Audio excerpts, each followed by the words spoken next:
नमस्कार, मैं अपराजिता पांडे और आप देख रहे हैं हजारीबाग अपडेट्स। आज ये जो शख्स हमारे साथ खड़े हैं वो हैं जयराम महतो। जाहिर सी बात है, अगर आप झारखंडी हैं और 1932 खतियान के बारे में जानते हैं तो जाहिर सी बात है कि आप महतो जी को भी जानते ही होंगे, क्योंकि गिरिडीह से शुरुआत करके बोकारो से लेकर के झारखंड स्तर पर इन्होंने 1932 खतियान के लिए कई प्रोटेस्ट किए, कई धरना दिए और आखिरकार रिजल्ट आपके सामने है। तो सबसे पहले तो आपका खूब खूब स्वागत है हजारीबाग अपडेट्स में।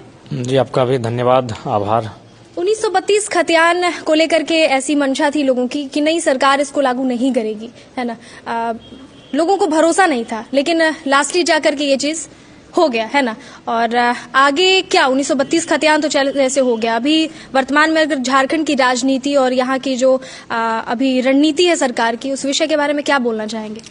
देखिए, सबसे पहली बात आपने कहा जो सरकार की मंशा, तो भारत एक लोकतांत्रिक देश है और भले नियम और कानून जो भी हैं लोगों की ताक में रखकर बनाए जाते हैं। यानी स्पष्ट शब्दों में कहा जाए, लोकतंत्र यानी मूड़ी की संख्या, सर की संख्या लोकतंत्र को तय करती है। इससे पहले जब भी 1932 की बात होती थी, महज 20, 40, 60, 70, 80, 90 की संख्या में लोग निकलते थे और अपनी आवाज को बुलंद करते थे। लेकिन आज 22 साल के बाद जब झारखंड ने चारों तरफ से शोषण दमन का दंश झेला, तो फाइनली उन्हें भी आभास हुआ कि जिस मकसद के साथ हमने अलग झारखंड राज्य लिया है वो मकसद हमसे कोसों दूर है। तो इस बार चूंकि सर की संख्या ज्यादा थी और वही लोकतंत्र का आधार है, इसीलिए सरकार भी बैकफुट पर आई है। और आने वाले दिनों में भी सरकार जो भी नीतियां झारखंड के अहित में लेकर आएंगी उस पर हम लोग आंदोलन करेंगे और अंततः उन्हें बैकफुट पर आकर हमारे पक्ष में नीति का निर्धारण करना होगा। यानी कि एकता में बल है, ये लोगों को करना पड़ा आखिरकार। निश्चय ही। आप अगर चूंकि इससे पहले हवाला दिया जाता था हाईकोर्ट का कि हाईकोर्ट माननीय न्यायालय ने आपका 2002 में इस नीति को रिजेक्ट किया था। लेकिन इसी कोर्ट को याद रखना चाहिए कि जब जल्लीकट्टू का मामला दक्षिण भारत में हुआ था उस समय सुप्रीम कोर्ट ने उसे रिजेक्ट किया था। लेकिन फाइनली जब लोगों ने मूवमेंट किया, लोगों की संख्या बढ़ी, तो सुप्रीम कोर्ट को झुककर फिर स्वीकार करना पड़ा। तो ठीक उसी प्रकार लोकतंत्र की मर्यादा लोगों की शक्ति में है, लोगों की एकता में है। अगर लोग अपनी एकता को दिखाएंगे तो निश्चय ही लोकतंत्र में चाहे मांग जैसी भी हो उनकी जीत होगी। अगर आप लोकतंत्र की बात करते हैं और फिर जो लोगों की जरूरतें हैं उसको पूरी होने की बात करते हैं, तो इसमें सबसे बड़ा फैक्टर जो है वो है जागरूकता, है ना।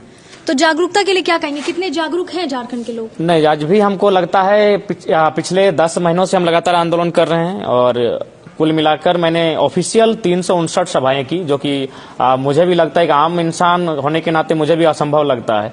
तो कहीं ना कहीं जागरूकता का अभाव है।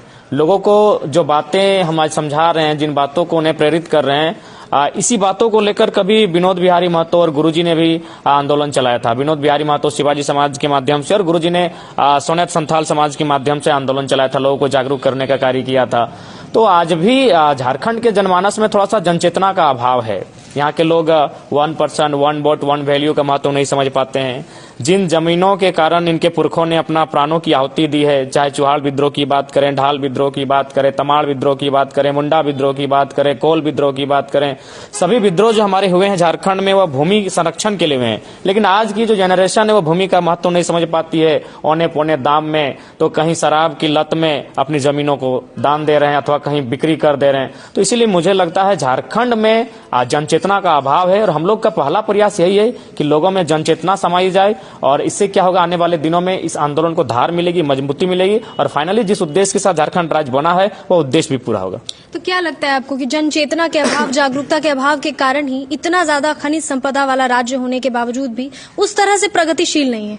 हाँ, निश्चय आप देख सकते हैं अनुसूची 5 में हमारा राज्य आता है, लेकिन इसके बावजूद भी अनुसूची 5 प्रभावी नहीं है। हमारे राज्य में CNT के कानून है, हमारे पास SPT कानून है, कोल्हान में विल्किंसन रूल है, लेकिन उसके बावजूद अगर कानून धरातल पर प्रभावी नहीं है तो इसका अंदाजा आप लगा सकते हैं कि लोगों में जनचेतना का कितना अभाव है। अगर लोग अपने अधिकार के प्रति जागरूक रहते हैं तो मुझे लगता है इतनी विपदाएं उन्हें सहनी नहीं पड़ती और हमारा राज्य आज इतना लूट खसोट नहीं होता। और सदैव से इस राज्य को छला गया है, लेकिन लोग जागरूक नहीं होने के कारण वे मूवमेंट नहीं कर पाए, वे समझ नहीं पाए। आपके चैनल के माध्यम से हम बताना चाहेंगे, जब झारखंड अलग होने के बाद पहली बार प्राइमरी टीचर की वैकेंसी ली गई थी 2004 में, तो उस समय झारखंड में, ध्यान रखिए, केवल झारखंड में B.Ed की डिग्री मांगी गई थी, जबकि आज भी हम एक एजुकेशन हब वाले क्षेत्र में खड़े हैं।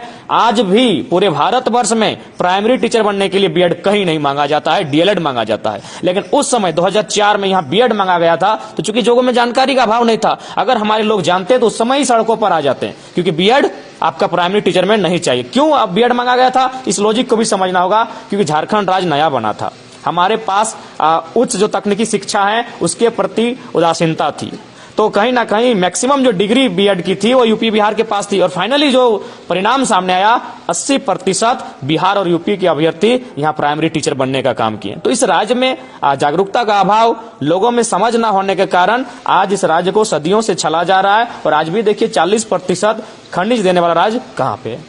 ये तो बात हो गई शिक्षा विभाग की। अगर हम लोग बात करें यहाँ के, चूंकि ये आदिवासी बाहुल्य इलाका है झारखंड पूरी तरह, और यहाँ पे जिस तरह से जल जंगल जमीन के अलावा इसके ऑपोजिट जस्ट जिस तरह से माइनिंग वगैरह होते हैं, और वहाँ पे लोग रोजगार तो प्राप्त कर लेते हैं, उसमें भी प्रॉब्लम्स आती हैं। लेकिन उसके बाद जो स्वास्थ्य समस्याएं आती है, खास करके अगर गुमला बॉक्साइट माइनिंग की बात की जाए या हजारीबाग के ही आदिवासी भाई बहनों की बात की जाए, तो क्या लगता है उसके लिए क्या सरकार खरी उतर रही है? देखिए, मुझे लगता है अब वर्तमान में चाहे राज्य सरकार हो अथवा केंद्र सरकार हो, उनकी जो नीतियां हैं और उनके जो एजेंडे हैं हमारे राज्य को लेकर, केवल और केवल यहाँ की खनिज संपदा से अकुत धनराशि को अपने खजाने में भर लेना। आपने बॉक्साइट की बात कही, मैं आपको और एक मैंने विषय देना चाहूंगा। जादूगोड़ा में यूरेनियम, वहाँ की सर्च जो टीम हुई, सर्च किया 7 गांव के आसपास को, और वहाँ लगभग 47% महिलाएं ऐसी हैं जो जादूगोड़ा में जो यूरेनियम का प्रोडक्शन होता है और उससे जो किरण उत्पादित होती है, उससे 47 यानी मान सकते हैं आधी महिलाओं को, 50% महिलाओं को ये आभास नहीं होता है कि मैंने बच्चा जन्माया जाता है, यानी वो अपनी जनन क्षमता को खो बैठी हैं।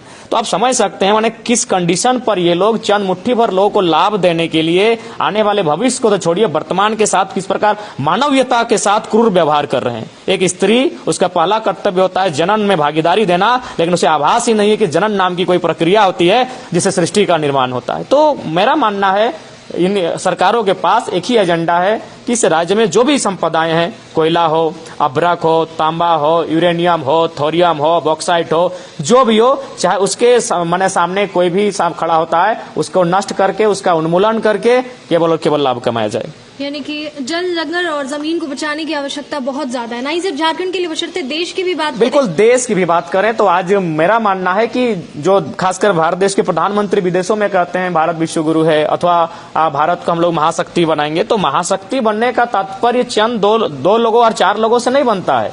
आप अंबानी, अडानी अथवा टाटा को अगर अरबपति की लिस्ट में शामिल कर देने से भारत महान नहीं बनता है। जो है एक्चुअल में जो भारत के पास है, एक्चुअल में जो मिनिमम, मेरा मानना है कि 2 व्यक्तियों को मैक्सिमम प्रॉफिट ना हो, हजारों लोगों को मिनिमम प्रॉफिट हो। जाहिर है, बहुत अच्छी बात कही आपने जयराम जी। फिर आपसे मुलाकात करेंगे हजारीबाग अपडेट्स के माध्यम से। आप ऐसे ही आगे बढ़ें और नए कार्य में भागीदारी लें, लोगों को जागरूक करें। हम लोग फिर आपसे मुलाकात करेंगे। धन्यवाद जी। आपका भी हजारीबाग अपडेट्स का भी आभार, तमाम मीडिया बंधुओं का, मीडिया चैनल्स में जुड़े भाई बहनों का, जिन्होंने इस आंदोलन में हमारी आवाज को प्रखरता के साथ गांव-गांव तक पहुंचाया है।